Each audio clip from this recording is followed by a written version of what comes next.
Bapak Ibu yang dirahmati Allah Subhanahu wa taala, kita langsung saja waktu yang seluas-luasnya kita berikan kepada Profesor Dr. Muhammad Aziz Zainal Abidin untuk mengulas tentang peneguhan Islam wasatiyah, perilaku kehidupan yang adil dan profesional. Kepada yang bersangkutan, Profesor Dr. Datuk, ya, kami persilakan dengan segala hormat. Saya tadi dengar Pak Saidul Amin bercakap tentang apa yang dijangka oleh Allahyarham Pak Nasir tentang kebangkitan Islam bagi abad yang ke-15 Hijrah. Dan itu adalah merupakan satu hal yang luar biasa. Tetapi ia ternyata hasil daripada seseorang yang menekuni hal ehwal umat. Saya teringat kerana baru-baru ini saya dijemput oleh Kedutaan Afghanistan di Malaysia. Mereka merayakan hari terakhir keluarnya tentera Amerika dari Afghanistan. Saya sebut pada mereka apa yang disebut oleh Amirul Bayan. Ini siapa orang bahasa Arab kami berminat dengan Amir Shakib Arsalan. Shakib Arsalan tokoh besar yang cuba berusaha untuk menyatukan Arab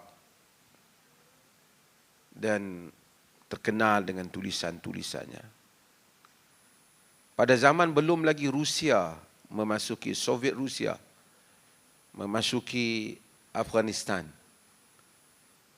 beliau orang Arab dan beliau memang perjuangannya itu untuk mengukuhkan kedudukan orang Arab. Tapi beliau menyatakan bahawasanya "Lau lam yabqa lil Islam 'irqun nabidan la ra'aitu 'irqan yanbud fi sukani jibali Himalaya wa Hinduskus." Jika sudah tidak ada lagi bagi umat Islam ini satu nadi, satu urat yang masih berdenyut, tapi saya pasti saya akan masih melihat urat yang berdenyut yang berada di pergunungan Himalaya dan Hinduskus, yakni penduduk Afghanistan. Ternyata selepas itu Afghanistan apabila dimasuki oleh Rusia,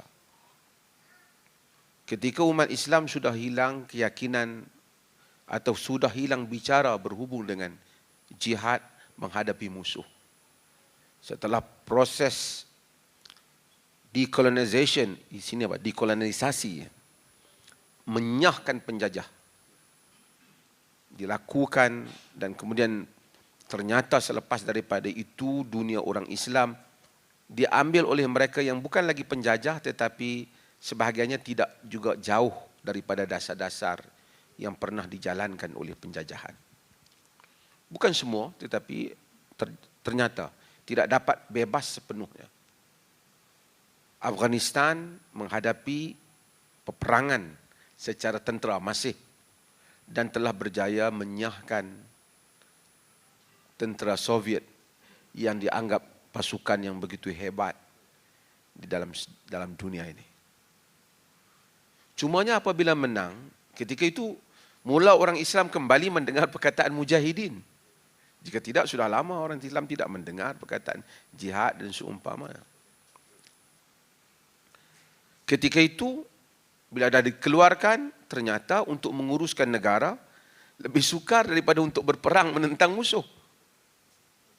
Kemudian pergelutan di Afghanistan, masuk semula Amerika dan seterusnya. Dan kita tahu Taliban dengan berbagai persepsi mengenainya. Dan kemudian mereka berjaya menyahkan Amerika.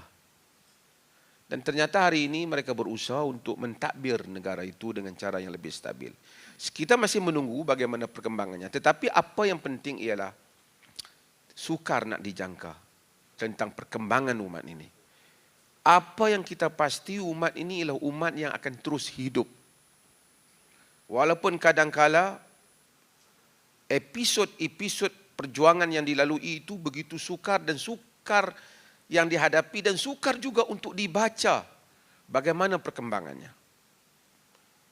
Dan kita juga percaya walaupun apa yang berlaku, Islam akan kembali mendapat tempatnya di dunia ini, insya-Allah.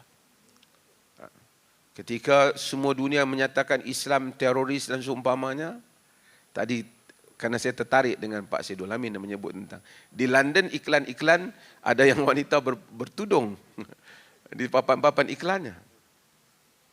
Karena berkembang.